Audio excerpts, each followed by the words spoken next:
Hello.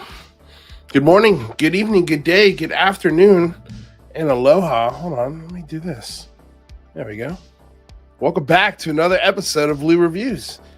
I'm your friend and host, actor, foodie here in Los Angeles, gamer, nerd, movie critic. Let's talk about it. We got a lot to discuss today. It's going to be really, really fun. If you haven't already, like, share, subscribe. We're here for the algorithm. If you enjoy the content, really helps. It goes a long way. Today, we're going to be reviewing Avatar: The Way of Water, the sequel we have been waiting almost 20 years for. No, it's closer to 15. But it's finally here. It's in the box office, and we're going to discuss it with a familiar face. Without further ado, let's bring him on, shall we? Mr. Rather Be Squidding. Hey, Drew. Great to be back here on the channel. Not much. Great to have you. Yeah, it's been, living life, being a little bit more productive, trying to stay a little bit out of the UFO news, but it keeps on drawing me back. But I always appreciate when there's a time like Avatar where you can really apply your alien interest into something that the mainstream people appreciate as well. Yeah, no, I totally get you, my man. I'm happy to see your face. It's been a while, obviously, since we've seen it. Welcome, dude. It's so great because I was going to do this review and we had talked behind the scenes a couple days ago about because we had seen each other on the Probe Awards. The Tadiwaba, the probes, golden probes. Yeah. The golden probes. And I just fell in love with your face all over again. I'm like, oh man, I haven't talked to Rather in a little while. And it was a good, it was not necessarily a good break from you, but it's been a good break. But I was, we were talking behind the scenes. We're like, well, damn, dude, I wouldn't mind having your face on the channel some more. So look forward to that. I mean, we'll be doing, I've got some information on the game stream. I've been working on a gaming stream. I've test run it. We'll discuss it at the end of the show. But that is coming. It's just not coming as soon as I'd hoped because I'm not happy with the whatever. We'll get to it at the end. For all you Lou haters who just want to see Lou get destroyed, you might have your chance soon. You might have your chance very, very. Oh, you'll definitely see me get destroyed. There's no doubt about that. Without a doubt, you will see me get destroyed. Man, you know what I just realized? I didn't bring my water in here. Way of the water. Way of the water. Speaking of, that's a great segue. Avatar 2, The Way of Water. Okay, so gosh, where do we begin? Obviously, it's James Cameron, right? He only directs films that start either with the letter A or with the letter T. Have you noticed that in his films? I think maybe you've mentioned that to me before. That sounds familiar, but it is kind of a mind blow when you actually realize that. Yeah. So I don't know if you knew this either, but did you know that Avatar: The Way of Water and Avatar 3 were also filmed simultaneously? I did realize that. Yeah. Okay. So that's something we got to consider when because I wanted to talk about the budget. Go ahead. Well, yeah. Well, I realized it was only the second in a prequel when it was obvious that it had to be it wasn't complete, right? Right. Well, it's actually they've got plans for 5 films. Is what I read in the Wikipedia, and it makes sense. And the sources are there, so I feel like it's accurate information. But they are waiting to see how part 2 and 3 do. To see if they're going to invest in part 4 and 5, but this is supposed to be a 5-part film, anthology, epic. So, okay, where do I begin? Okay, so first thing, it's a 3.5-hour film. You have to know that going into it. It's the runtime on it. Let me see here. Is 192 minutes. Yeah, it's a journey. It's a journey. And I guess that's kind of, I guess we'll start there. It didn't need to be that long, in my opinion. You could have made this film way shorter. There was a lot of emphasis put on, and this is going to be total spoilers. So just before we even start, we're going to spoil the hell out of this film. So just FYI as we talk through it, we're going to bounce back and forth between different parts of the film. But that just like that made me think of the length of the film, and that's I guess my first critique of it is that it wasn't that I didn't enjoy it. I actually didn't feel like a 192-minute film, if I'm being honest. I mean, that's a long film, but I didn't feel like it was insanely long. What about you? At the end of the movie, did you get?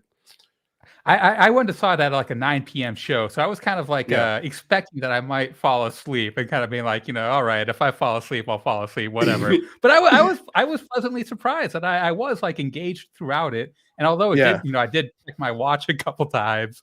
I wasn't falling asleep, or I wasn't like really bored, wishing that the movie would be over. I did enjoy it, and I think part of that was because it was just such a beautiful movie, right? Like the CGI and the graphics, I thought were astounding. It was like watching a alien nature documentary. So that was, I think, what really caught me engrossed and made it not seem like a 3-hour movie, rather than like I wasn't really hung up on the storyline that much. It was mostly just the immersion in this, beautiful world. Yeah. Well, this is a great question, and we're going to answer this at the end when we give our final review and score. So should I or should I not watch this in the theater with a recliner? Okay, yes. Short answer. I guess I'll give you that and a cup of coffee, maybe. Yeah, and a cup of, or depending on what time you go. We actually, depending on how strong your bladder is.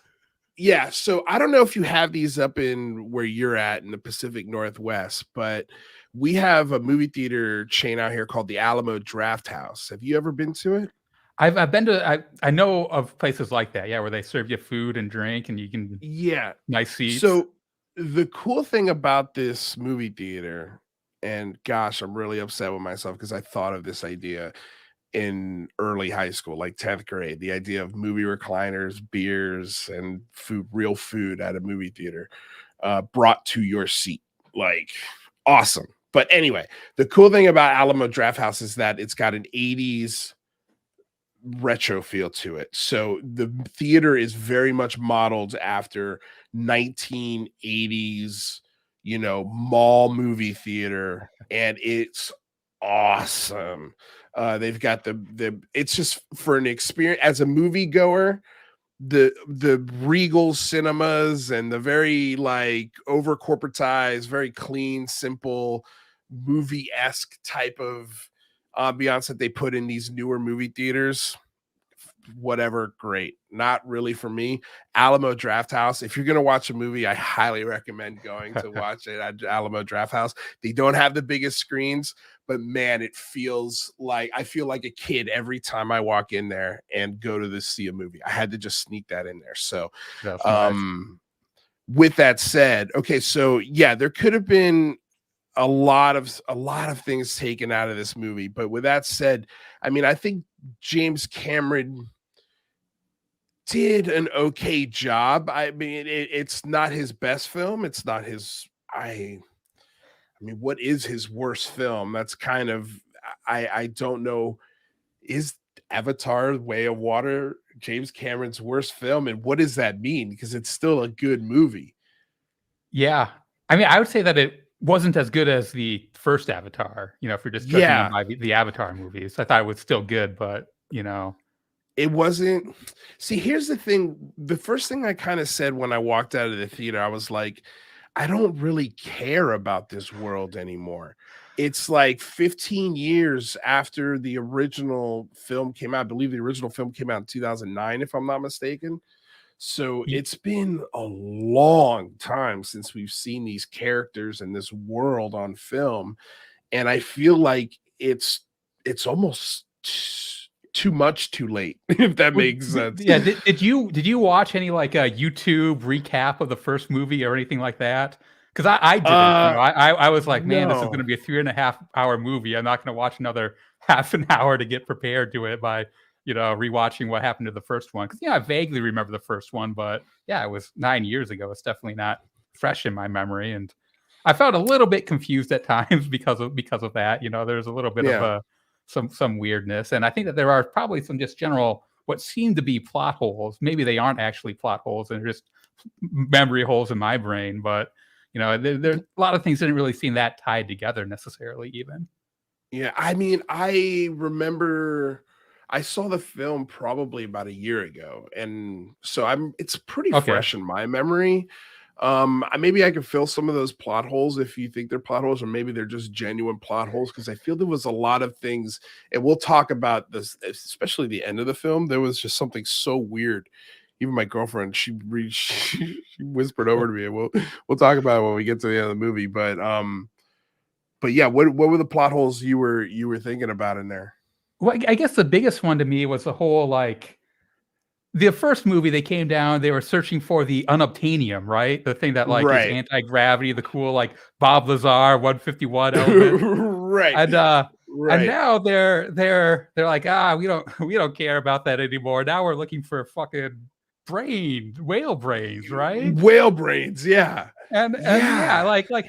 how did they even know there were this, whale brains that give you infinite life locked in the Pandora? And if you can literally make these avatars, make real physical Right. people and download your thoughts into them, why do you why do Why you do you even need that whale juice, right? Right. Yeah. Well, my whole thing was like, why don't you just resynthesize the whale juice?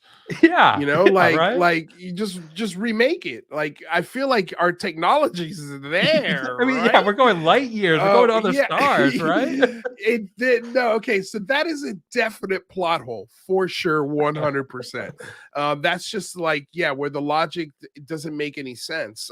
And just okay, again, spoiler alert. So a big part of this film are these whales that one of the main characters who's one of the and forgive me, these names are really tough to pronounce because they do take after aboriginal names from pan-Pacific areas like Hawaii and a lot of pan-Pacific islands, but they also pull from New Zealand's sort of warrior culture and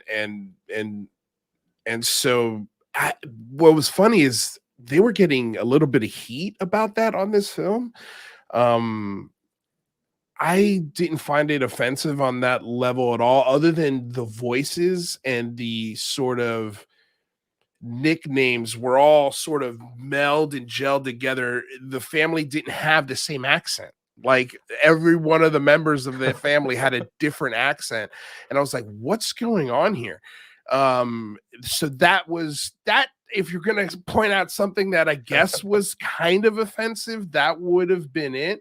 But after reading sort of what they all of the actors in the film are diverse Polynesian, rooted actors. So I mean, they That's they cool. they went out of their way to find, and the acting in this film, it's not going to win any Oscars, right? But it wasn't terrible. It was very much middle of the road, above average acting, because it's tough to be an actor pretending literally everything around you. The Yeah. entire environment around you is being produced by CGI. So it's insanely difficult as an actor to envision everything at every moment, the way the director is portraying. And I get, you have the first set of films to work on, but I couldn't imagine explaining and showing the drawings of these whales to the actors and being like, hey, this is your Free Willy. Like I said, this movie was Free Willy meets Avatar in a way. Because the whale, first of all, the whales talk to the species on the planet, which is, to me, that was very strange. That was like literally talking to each other through hand motions and sounds. um I found that kind of laughable, where I was like, come on, man, really, we're talking the whales, what's happening here? What is happening? Yeah, yeah. I mean, I know I could kind of suspend my disbelief there. That that's the whole Mother Earth thing happening on that Pandora planet. Maybe they're all kind of tapped into that same global consciousness that is prevalent there. So that Well, didn't but bother me too much. But the thing is that the logic doesn't make sense because usually they have to connect through their tail to even, Yeah. and it's not even like a Yeah. direct communication. I mean, I feel with like the animals that they fly, and forgive me if I don't know the name of these like they almost read their thoughts as they're flying, but there's not like, so what are you hungry for today, buddy? Like, Yeah, I they guess don't get right. to Yeah, there pick their wasn't a meals and things like, it's not like literal more is more, I don't know how to explain it, but you know what I'm saying? Like there's no back yeah. and forth between any other part of that. And with the whales, they don't even connect to them. You have to go inside their mouth to connect to the communication line or whatever you want to call it. Gaia, to connect it to the Gaia into these animals. So that's where the logic of it doesn't make sense for me. Yeah. No, I guess I'm kind of with you there. I guess I it was. guess my point is we could have cut the whole whale thing out and it would have been like, I think I would have been able to suspend my belief if we just cut to, oh, okay, they could communicate to the whales or their buddies could communicate to the whales and jump and, hit the ship and cause havoc or whatever. Do we really need a rogue whale that got thrown out of the pod because it was hunted down? And by the way, the subtext of this film is very environmental. It's like, we are destroying the environment. The environment is dying because of everything that we've done to it. And then it also kind of in a way glorifies colonization a bit. I guess that was sort of their biggest complaint about the film. Yeah.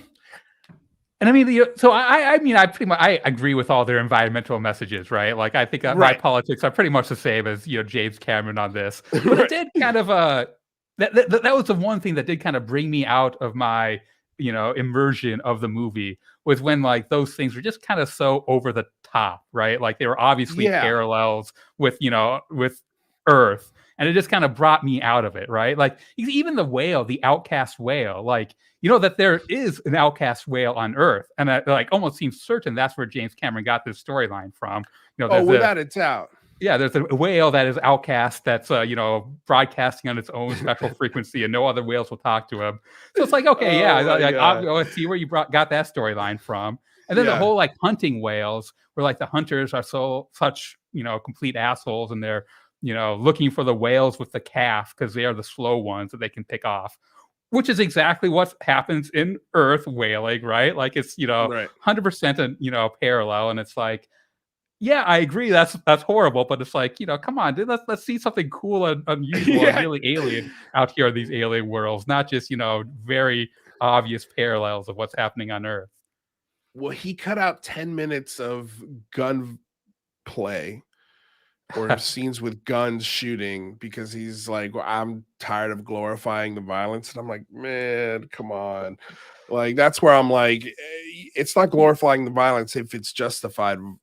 And like there's genocide on the planet, like, and I think you could have had scenes like that, where like there was genocide of these native tribes by all of these huge bulldozers, and showing the reality of that.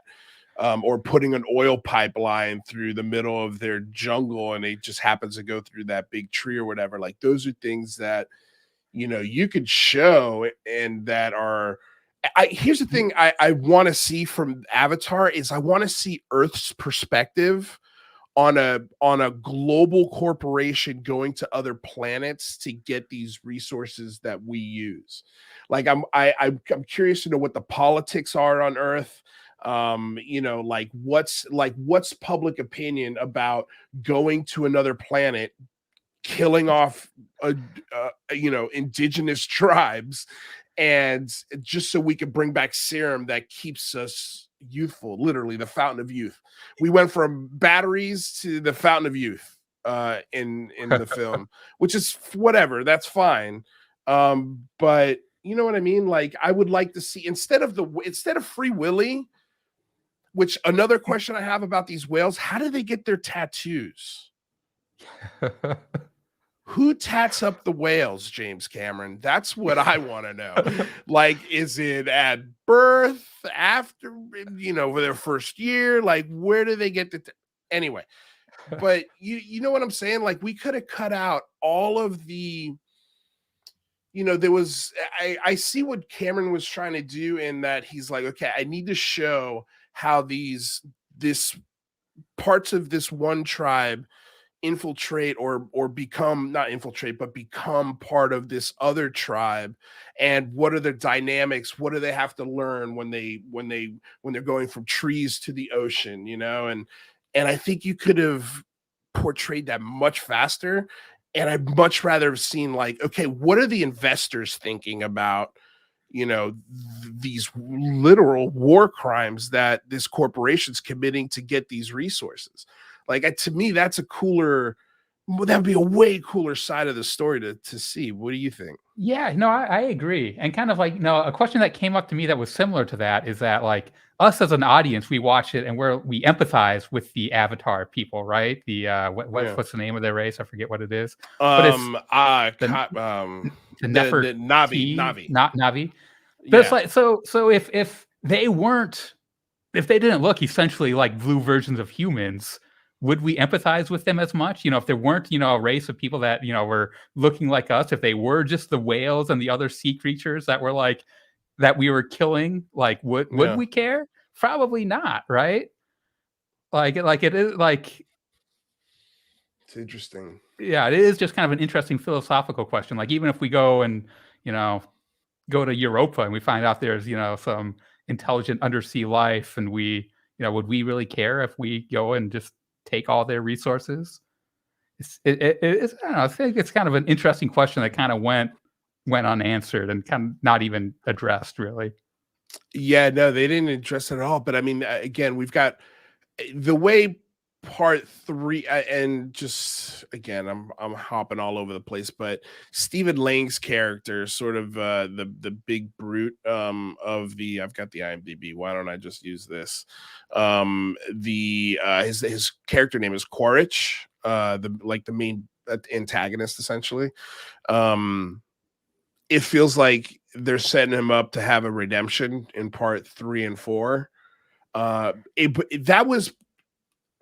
Here's something that's interesting to talk about. The idea of creating an avatar off of a memory, essentially downloading your personality into a hard drive, uploading that into an avatar, and that program actually had empathy for the idea that it was about to lose its own child. Yeah, and that makes no sense for the audience whatsoever. They're just like, what the hell are you talking about? Okay, so the character, Stephen Lang's character, Quaritch, before he goes on his last mission on Pandora and gets killed in the first Avatar film, okay, he gets those 2 arrows. They downloaded his whole persona into a hard drive, and then they made a Navi avatar with his personality downloaded into it. So he learned how to speak Navi. He learned that he had a son that is now Navi and native Navi that is roaming around the planet as literally a feral child, essentially. And at the end of the movie, there's like this climactic scene where they both have each other's children with a knife to their neck, and she's about to kill the downloaded version of this guy's son, and he drops the knife and says, "Don't kill my son." So that's artificial intelligence essentially having empathy, going, whoa, don't kill what I know is biologically my son, even though I'm not technically real. Well, yeah, I don't think it was artificial intelligence that they were getting at, right? Like, I think it was more like, we have this mind and now we're like downloading all your previous behaviors into it. So it's like, but experiences now, as well. Yeah, but it's not like, so it's like, it's now like you are in that body and you think that you've lived this previous life, but you haven't, right? So like, from then on, there's no art. It's just, your new biological brain processing it's your a reset old button. Memories. Yeah. Yeah. It's a reset button. It's a new life, but that new life has no like to me, it's artificial intelligence, right? Because it's on a hard drive. It's not biological. Well, I It's think it is technical. biological. I think that they've implanted it all into their biological mind. Yes, but like they literally show you the hard drive in the film that his Yeah. consciousness was downloaded on, right? So all they do is plug that into the tank, right? And whatever tube is feeding it or giving it information, that information is then uploaded into this avatar. So like to me that is not the same person that got shot and killed in the first movie, even though it is to a point Yeah. where it's convinced itself, oh my God, that's really my child, to forego the mission of the corporation. Like all he had to do was say, I don't give a shit about that kid, kill him, and he wins. He Yeah. wins against the most like his nemesis. He gets him. He gets the win. But Yeah. because I he mean, it was, feels the connection, the human connection to this yeah. thing that he's never really met. I mean, it was obviously very contrived, right? Yeah. Like, it didn't bother me that much because I kind of felt like, all right, his personality and his history was like the software, and they're installing that software on like this new hardware, and that new hardware is the Navi people, right, instead of the humans, and presumably now when you're running your history on this new hardware, the Navi brain might be a little bit more empathetic and connected to people. So that's kind of how I internally justified his you know turning soft a little bit as it Yeah. would. In the number one, he was just like the epitome of like a hard ass asshole, right? Hard Who ass. hated the Right. Navi and like was just Yeah. Oh, he did not give a f. yeah, He yeah. didn't care. He didn't care. He was the epitome of he was like Blackwater, essentially. A paid anarchist, but very well military trained anarchist. And he's there to protect the corporation and do what he's getting paid to do. He literally goes to the highest bidder, but they're setting him up to have, to me, a redemption. Like he's eventually going to turn and join the Navi, I think, if I'm reading this film correctly, and fight and then join the fight against the corporation, die, and then but his son gets to see the redemption, and then maybe his son gets to go, eventually, Well, yeah. become a general or something important in the destruction of the corporation that is coming to rape Pandora. Yeah, I mean, I also thought it was a little bit like unbelievable that the son would even save his dad. That like obviously isn't actually his real dad, and his real dad obviously didn't give a crap about him, right? Like I Right. thought that was almost as unbelievable as the dad, I caring about his son.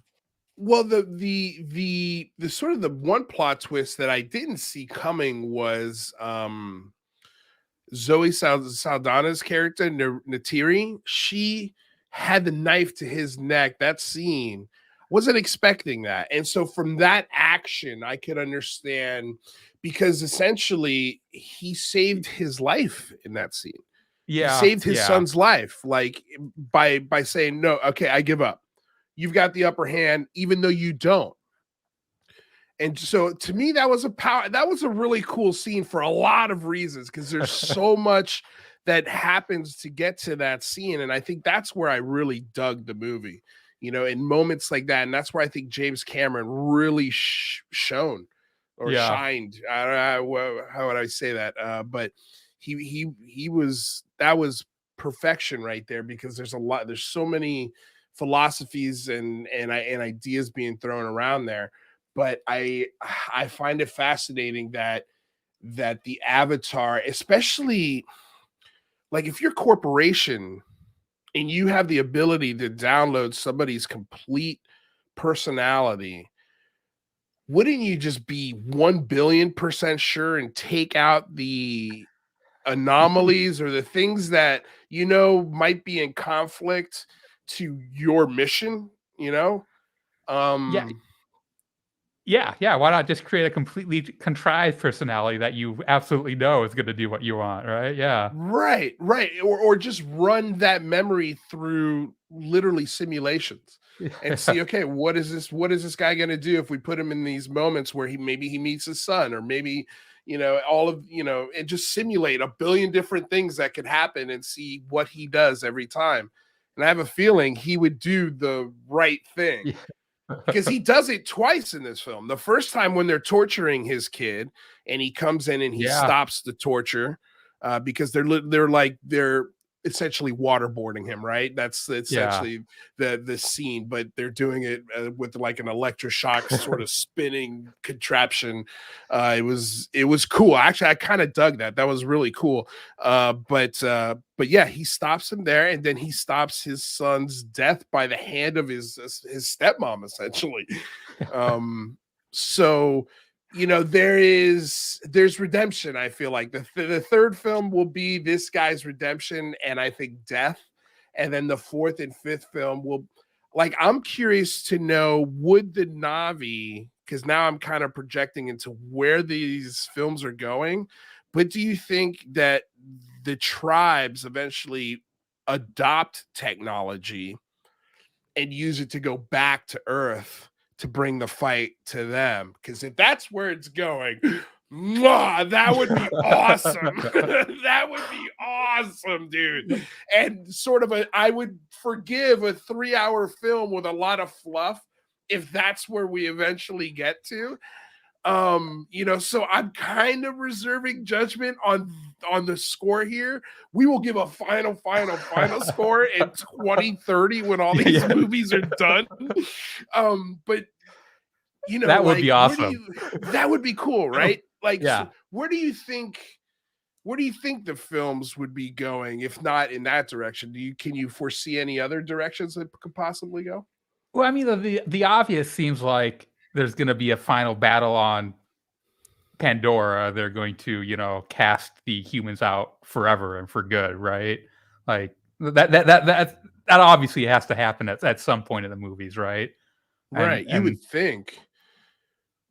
And I guess that's where I would, if it was a trilogy, and I originally thought it was just going to be a trilogy. I thought that the first movie was kind of the first battle. Second is kind of, we won the first battle, but now the opponent's coming back to strike again, and then the third movie is when we actually vanquish them for good, right? But I don't know if they're gonna have a 4 and a 5. Yeah, they gotta do better than that.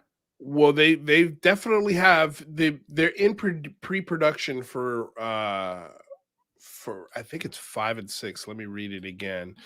Hold on 1 second. Okay, so The Way of Water is the first of the 4 planned sequels to Avatar. Avatar 3 started filming simultaneously in New Zealand on September 2017. So yeah, it says here, quote, they're making 2 and 3. They're gonna see if people go see them, and then they'll make 4 and 5. So we're talking about a 5-part film. They have, according to Bob Iger, he says that 4 and 5 are being developed, but have not been officially greenlit. So we've got definitely until part 3. So we definitely have a part 3. And so go ahead. So they probably have the scripts written for all of them, presumably, right? Would you imagine that? If not the scripts, you definitely would have some sort of skeleton. Yeah, they know what's going to happen. You know where it's going to end and the points you have to hit, but maybe nothing is written between those 2 points. I would think they're going to wait and see until they get the official green light to go ahead and start writing those things. I think if we do see them, it'll be by the squeak of a hair. Like, it'll be just barely, okay? Because the budget on this film is $350 to $460 million. I always like to go to the top end of that because that's usually where it really is. And you have to keep in mind that does not include marketing. Marketing, you double the budget, and that's your marketing budget for a film this size. So you're looking at a roughly $920 million budget for this film. God damn. So almost $1 billion.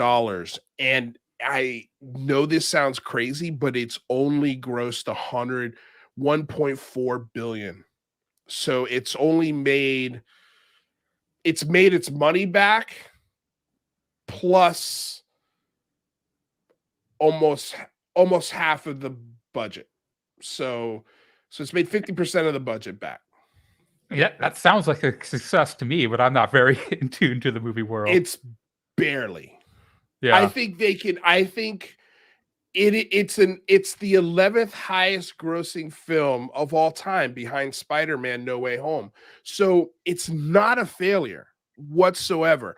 And here's the thing also, that I think that 460 million, because 2 and 3 were filmed at the same time, that you had $1 billion budget for 2 films. So yeah, this is successful. You've already pocketed 50 you've already pocketed $500 million in the green. You haven't hit video on demand yet. You haven't hit the premium channels yet. There are so many tiers of more money making that you're going to get from this film. And I think by the time the third film rolls around, which is scheduled to be, I believe, 2024, I think you'll have the interest in it. And I think the second film will be even more successful. And by that point, you're playing with house money.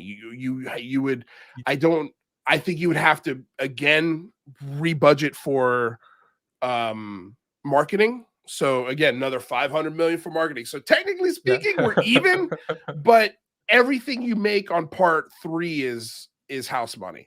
Like, it's all icing on the cake. So I think that's a huge success. I don't know if it's enough success, because they were discussing opening an entire theme park based off of the Avatar land. Does this film move it? Is this a toy moving film? I will admittedly, if there's anyone out there, and you're watching this on replay, you're watching it right now. If you are huge into collecting figurines, right? High-end figurine like Batman, Superman. I know those are like, you go to Comic-Con, you get tons of like Star Wars, Optimus Prime, and they're 6 feet tall. They're these beautiful art pieces. I don't see a lot of Avatar or people screaming for Avatar toys. Like, Dad, I want that flying fish that was in the movie. Like, get it. What kid is asking for that? It seems like Avatar 1 was much more of a cultural phenomenon. Like, people seem to be talking about it a lot more than this one. And I don't know, maybe that's just a sign of the times of, like, 20 years ago, why, it was more bigger events. I consider the first Avatar. So to me, there are monumental moments in the history of film. Going to color is one of them. Star Wars was another one I could think about, and Avatar is I would consider in that discussion, because Avatar was a big 3D. James Cameron literally invented the camera from scratch that shot the original Avatar, and the 3D technology in that first film was light years ahead of anything that had ever been out in a movie theater. And so that's why I say this movie is 15 years too late, because I think you should have built on that technological revolution and breakthrough in filmmaking that immediately changed all of film. Every single movie since has been shot with also either those cameras or a different version of that technology, and they put it into almost every film that they make. And that's James Cameron. And here's the thing, he makes money off of that every time they shoot a movie with his camera and using his technology. Like, this guy's making so many different revenues of income for himself that maybe he doesn't need the toys.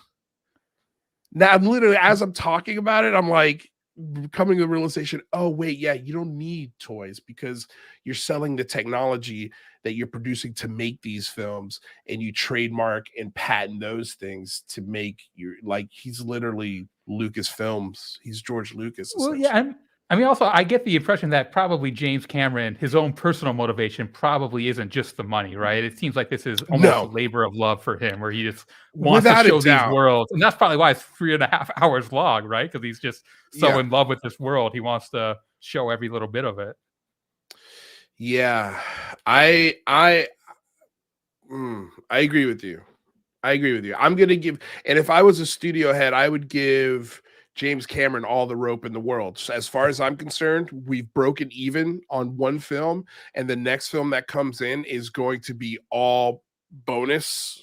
And again, this hasn't, the theatrical run of this film hasn't even ended yet. So they're gonna make, I'm assuming about $1 billion once this is said and done off the first one, and then continue obviously to make money forever as it's on Netflix and blah blah blah blah blah. And then when this, the second one comes in, assuming that it makes the same, let's just say at the worst 1.5 billion. That's a two and a half. That's $2.5 billion profit on two films. I think you get 4 and 5. So, awesome. Yeah, a lot more Pandora to see. A lot more Pandora to see. But I do hope that in the next films we really explore what's happening on Earth. Is there a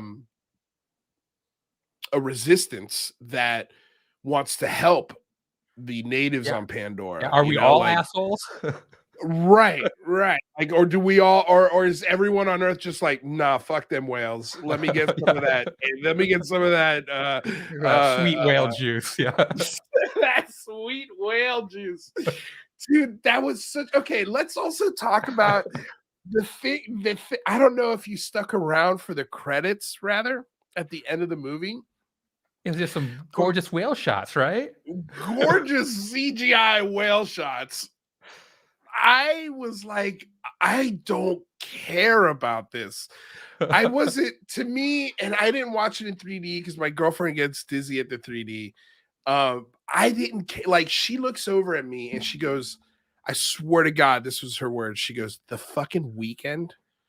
I'm like, what do you mean the Weekend? She's like, they're using the Weekend's music as the credits music for this movie. I'm like, I mean, it is the Weekend, but then I sat there and started watching. I'm like, oh my God, this feels like the end of Free Willy. It's just, we just subbed Michael Jackson for the Weekend. And the whale is, in my opinion, doesn't look as good as Free Willy's whale did in that movie, right? Obviously, that was a real whale in some of those shots, but you know what I'm saying? Like, yeah, there was no, for me, there was no emotional attachment. I don't even remember the name of the whale's name. Like, I don't remember its name. I watched the movie in the actual true IMAX 3D, so it like looks spectacular. I was pretty immersed by the visuals, and like it was it was like watching a National Geographic special, and I almost found that kind of more engaging than the actual storyline of the movie. But at the same token, there were several times when I was like, man, this is really cool. This looks cool, but man, Earth looks cool too. I almost rather be watching like a actual Earth documentary in this, awesome display than, a made up fairyland. I mean, this would almost be really cool if the story of how the Spanish came to South America and literally decimated South America with disease and war. That would be, I would be all over that. That's the other kind of thing of like that I don't really like. The whole world and the story doesn't make sense to me. That the humans with their faster than light, or not faster than light, but whatever the hell they have to get across the stars, they can't just kill all these primitive aliens, right? And the whole premise of if the tribes can combine, then they can defeat the bad guys, but that doesn't really have a real historical parallel, because as you said, it wasn't the military might that won. It was the biological might that won over the natives in the real parallel to the real world. Well, the parallel to this to me a lot is Vietnam. And that's also James Cameron's wheelhouse as well. Like that's his era. And Vietnam, it was literally the art of war. Yeah, that's an It interesting wasn't parallel. like the idea of the Viet Cong and the resistance to the United States was we're not here to win this. Let's be clear. We can't win this. But if we are going to win this, we have to make sure they're here for a long time and that eventually the money, the cost of it outweighs the reason to be there, the Yeah. Yeah, occupation. that makes sense. And so that's why I want to see like what do the shareholders think about this? Like, hey, like our stock dipped 12 points because you guys are spending all of this money. It's not the military. Remember, it's a corporation that is hiring military free agents. It's literally Blackwater. It's what we did in Iraq when we had diplomats in Iraq. We would do it with private soldiers, and that was a big deal. And so but it's different here because now it's a corporation going to a planet, and Earth rules don't apply. And once you get out of the atmosphere, the law does not apply out there. It's the Wild West. So I'm curious to know, like, because every time they lose a combat insertion or construction gets delayed because they can't get to a certain part because it's more of a thorn in the side of this occupation, and because they're not the military, they can't just wage all out war because that's not their MO. That's not their modus operandus, like they're there Yeah. to collect minerals and whale brains. Yeah. Like they're not there to fight. So they hire these guys, these militia essentially, to go out there and fight for them. And first they tried it peacefully, didn't work, so they went to other means. And so they bring in these independent soldiers, and they get to do whatever the hell they want and they get paid really well for it. In fact, they get eternal life. Like, hey, a shot at eternal life if you just do the bidding of the corporation. Yeah. I guess the Vietnam angle does make a lot more sense than the Native American takeover, which Yeah. on the surface it seems like there's more parallels, but yeah, no, that's a good explanation there, Leo. Yeah. Okay, so what'd you think of the film? Let's answer that original question. Is this worth going to see? And she sits in a movie theater with a recliner. Definitely, yes. Without a doubt, go see it in a recliner. So worth it. But is it worth going to the movie theater and watching? What's your thoughts on that? I would say yes, especially if you can get to a really nice IMAX or 3D. Like the visual experience is pretty blowing away. Like it was just a visual marvel, and I don't think I think if I watched it at home, I would probably have been looking at my phone, kind of bored at some of the places and missed a lot. I wouldn't have been nearly as immersed in the visuals, I think. And I think that is kind of a one of the cool aspects of going to the movies is that just larger than life display and being immersed in something that's just visually stunning, which this movie is definitely that. So I'd say it's worth going to the theaters. Scale 1 to 10, what do you give it? I'd give it a 7. Okay, you're right there with basically all of America. Yeah, I mean, it's not. No one's gonna say this is a great, great movie, but it was enjoyable. The critics are loving the epicness of it, the cinematography, obviously the special effects. They're not saying a lot about the acting, and that's okay. Like, this is, I think, a blockbuster film. I'm not here for Oscar worthy acting. I think that these characters, it's very difficult to find native born actors that could handle these roles and play these parts. So from that aspect, I think they did a killer job on casting. And the actors did as best they could with the lines and situation they were given. I cannot imagine how hard it must be working on Avatar. Like everything is green or blue screen. Yeah, like I mean, I did laugh out loud on some of the one-on-one with like the kid and the whales being like, "Why are you outcast, whale?" It was just a little bit over the top and hilarious, but yeah, it wasn't the actors that brought me out of that. It was the writing and just the it was general that part weirdness was of it. so weird and goofy. It was so goofy, man. And I really want somebody to explain to me how these whales got the tattoos. But is this film worth going to see in the movie theater? To me, 100% yes. Go to the movie theater to watch this movie. If you've got the capacity to watch it in 3D, definitely watch it in 3D. It's worth the extra price of admission. I might go back again and watch it in 3D just because I didn't hate this film. And part of me kind of wants to go back and rewatch it in a weird way, even though I don't think I would enjoy it as much the second time around. I think I'd be a lot more nitpicky, especially when it comes to the talking whales. If it was But an hour and a half, I'd see it again. if it was an hour and a half, I would have rushed immediately to go see it again in 3D. With that's I think you're right on that. If this movie was not even an hour, 50 minutes, you shave off 50 minutes from this story, and I think it's just as coherent. The characters matter just as much, and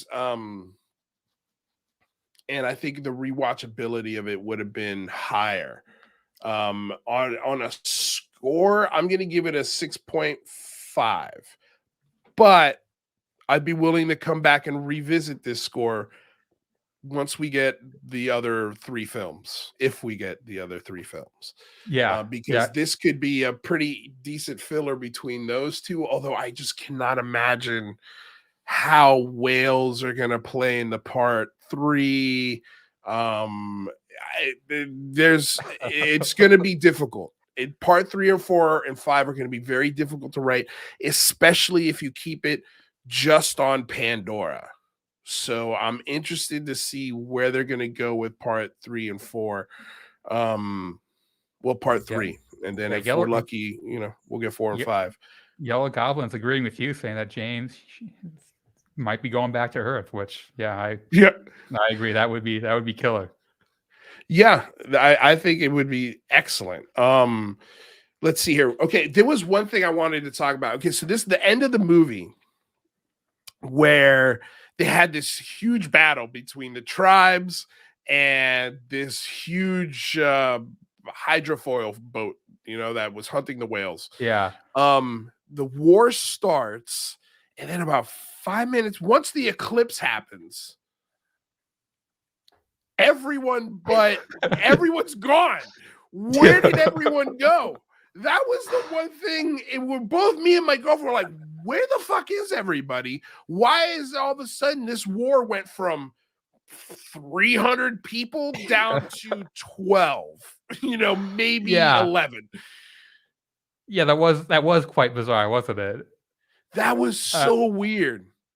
And I could see most of the humans, I could guess, maybe are dead, but where are all their buddies, all the whales and all the sea creatures, everything, right? Yeah, where'd they go, man? Because they were riding those huge flying fish in the battle, and then the eclipse happens, and it's like, oh, we don't fight during eclipse time.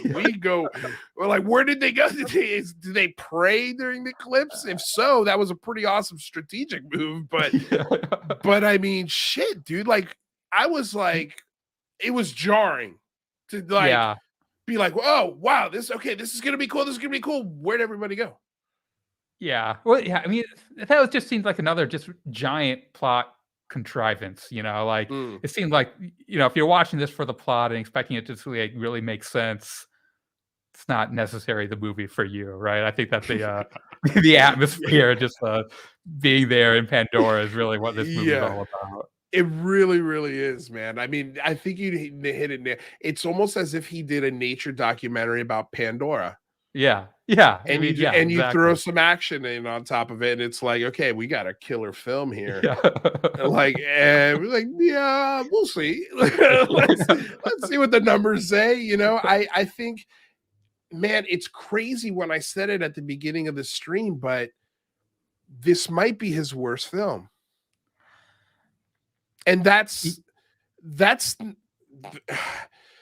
and that's not a low bar, I guess. That's not a bad, that's not, I'm I'm trying to not think of trying any to other film disrespect. that isn't, great by James Cameron, and I guess I I never mean, saw Titanic, but you've got Terminator. There's only 5. You've got Terminator, The Abyss, Terminator 2, Titanic, and Avatar.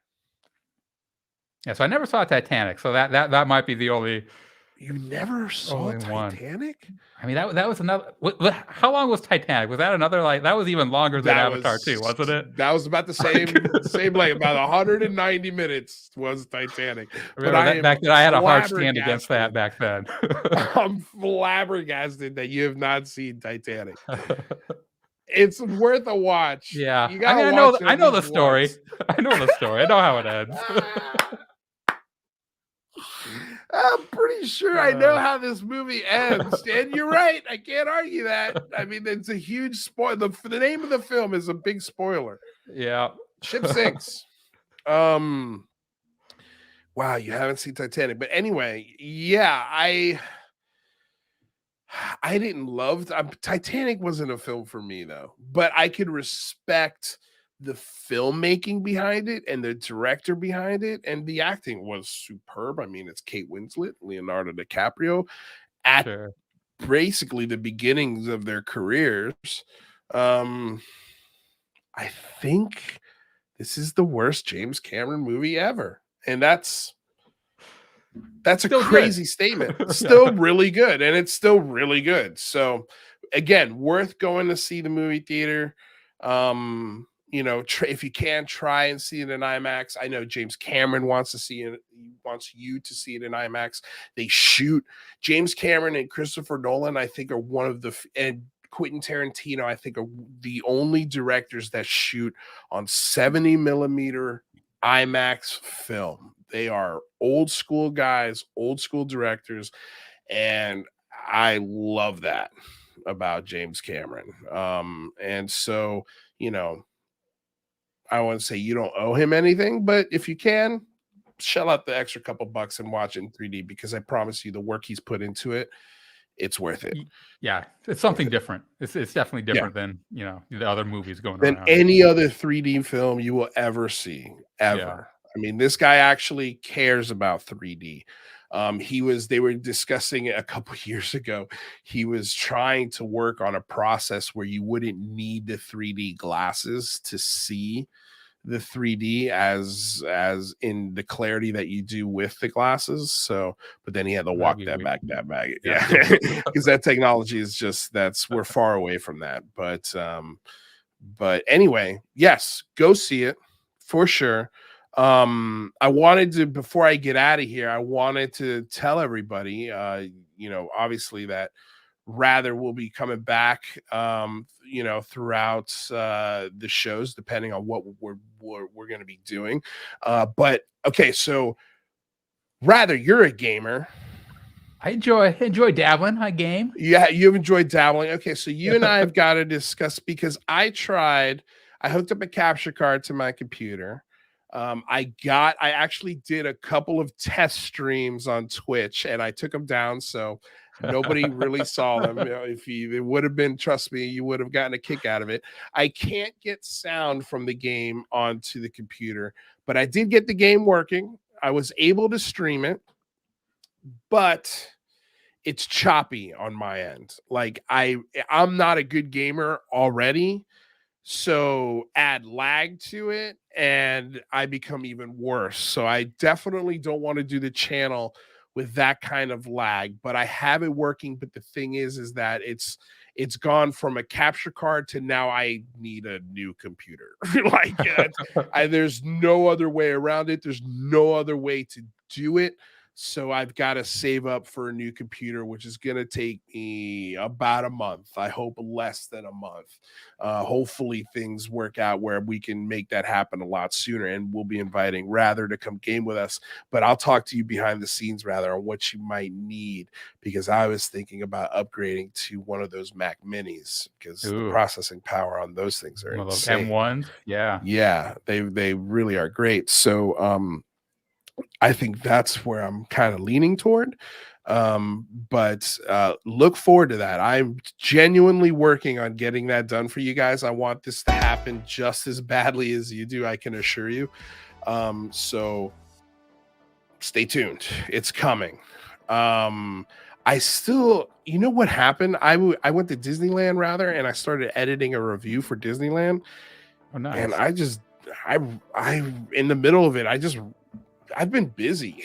So I just haven't been able to finish this review of Disneyland. Editing stuff, gosh, man, it's so much more work.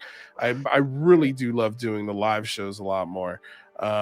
So we've got I want to say hi to some people before we get out of here. Look at this. Dave Scott, Spaced Out Radio is here. What's up? Dave? I'm glad you're here, buddy. Silly Goose. I don't know what that's in reference to, but hopefully, welcome to the show, Yellow Goblin. I doubt most of Earth is even aware of it yet. Yeah, you guys are talking about something. I don't know. We're talking about Pandora. Oh, okay. Mara Ufawana. Hey, Dave, Spaced Out Radio. Welcome to the show. Let's see here. Rodrigo Vieira. What's up, Rodrigo? So happy to see you here. I'm glad you're hanging out. Gonna have to do it. I watched the first one, when I was in film school, went to watch it with a bunch of schoolmates and the course director, LOL. So that's awesome. That's a cool memory about Avatar. And I mean, that'd be a great discussion, I'm sure, for those guys. Hell yeah. And I mean, like, that film is insanely impressive when the course director's going with you guys to go watch it. So that, like, to me, that's how big of an influence Avatar was on film in general. And what I really want to see a sequel to, and I hope James Cameron gets to do it, but if he's doing 5 of these films, I just don't see it happening for another 10 years, is Alita, Battle Angel. Have you seen that? No. I don't even know if I've heard Check it out. So that James Cameron produced that film, and it was directed, if I'm not mistaken, by Robert Rodriguez. That's a cool, sneaky, cool film. Like, it bombed at the box office. It almost ended Robert Rodriguez's career. I think the last episode of Boba Fett might have ruined his career. That was just terrible. But this movie almost ended him. But it was really good. You should check it out. So that's one film I'd love to see Cameron either direct or produce for a sequel for, because that would be sick. Whale Tea Time. I mean, that's what this movie was missing, was literally a tea set for them to just sip tea out of while they discuss why they're both outcasts from their tribes. Dude, it was weird, man. You know what movie I watched? And this kind of, in a way, was like a little bit like that. You ever seen War Horse? No. Okay, so War Horse is you don't have to watch it, but it was like, I remember when it came out in the movie theater, it was like, I can't remember what it was going up against in the box office, but I remember being it like a big deal. Go see War Horse. It's a cinematic wonder. And I'd never seen it up until literally last week. And I might have to do a review on this film, but I swear to God, the whole movie, I was like, get a room. Like, all of these different men and women who literally go through wars in search of this horse just so they can have it near them. Dude, it was weird. And that's what I kind of got the whale vibes of, where it's like, get a room. Gotta be connected to these whales, Lou. That's what it's Dude, all about. he opens up his mouth and they connected big time, dude. They That sure was did. weird. Weird, man. So weird. Oh my God. I have so many questions about these whales. So many questions. Why? Why did they go with this? Anyway, you guys, gotta say thank you, man. It was good to see you. Yeah, great thanks for seeing coming you. to hang out on Thanks the for having channel. me. You know what? Maybe next time you come on, you know what I want to have a discussion about? And I was gonna maybe spring it on you now, but I was like, we didn't talk about this. But I'm curious to know, like, what are your thoughts? Like, since we've quit the show, like, and you've seen all of this stuff go down. This is we can't have this discussion. We need an hour at least on this, right? Yeah. I mean, I've become less. I feel like I've kind of have a handle on people's motivations and the whole UFOlogy, and I kind of am less mystified by kind of everything that's going on, and things kind of seem to make sense to me now. And how they make sense is that, I think that there are some interesting things out there, but I think that some people who are breaking these things are overselling what's out there, and. Yeah. And yeah, I mean, I could talk about this for a long time. Yeah. Okay. All right. Well, let's schedule that. We'll do that really soon because I think we should do that. I think because we haven't spoken really since I ended the show.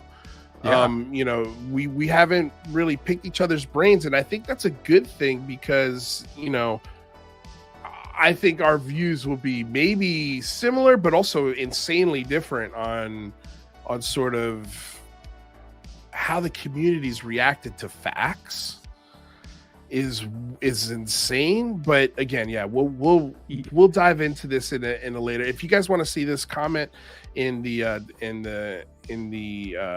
just hold on a second. Yeah, maybe we'll get that congressional report out here sometime soon and be able to review that at the same time. That would be. Well, that's what I was going to be like. Hey, let's talk about sort of the last 4 months of what's gone down, and it's really a lot of nothing, but we'll get to it. I'm not, Yeah, the conversation isn't going anywhere. Yeah, well, let's leave them wanting more, right?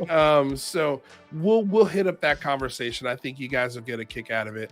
I think we'll get a kick out of it because again, like we haven't discussed this, and so I'm going to keep it that way. I'm not going to talk to you about it after the show. We'll keep it, so we'll save it for the show, but look forward to more rather as we get the gaming channel going and the Twitch side of this happening. And by the way, I've got Twitch up and live right now, so if you like watching Twitch instead of YouTube, or if you just want to follow me on a whole nother platform, I just put the Twitch link in the live chat, and I'll also include it in the description below if I haven't already. I don't think I have, but anyway, you guys, thank you so damn much for tuning into this new part of my YouTube journey. Thank you for subscribing to Lou's Reviews.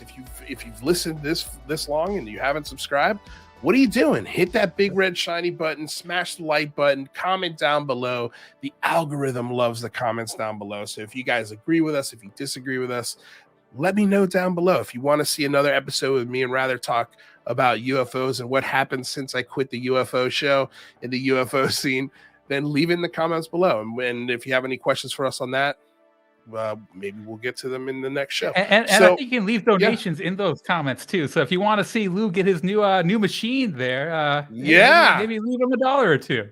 Yeah. Well, we got the Patreon, we got all those links below, but right now we're regrowing the channel, we're reintroducing the channel. So most important thing is if you love it, share it, talk about it. That's the best thing you can do.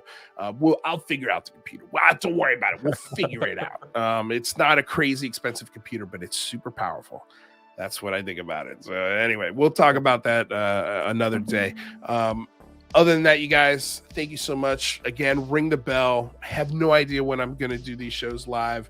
So ring the bell so that way when we do, you get a notification. Other than that, have a great rest of your week. Have a very happy new year. I hope your holidays kicked ass. I wish you health, happiness, and enlightenment in the new year, and a lot more content coming from us. So Until next time, have a great night, y'all. Love you. Peace.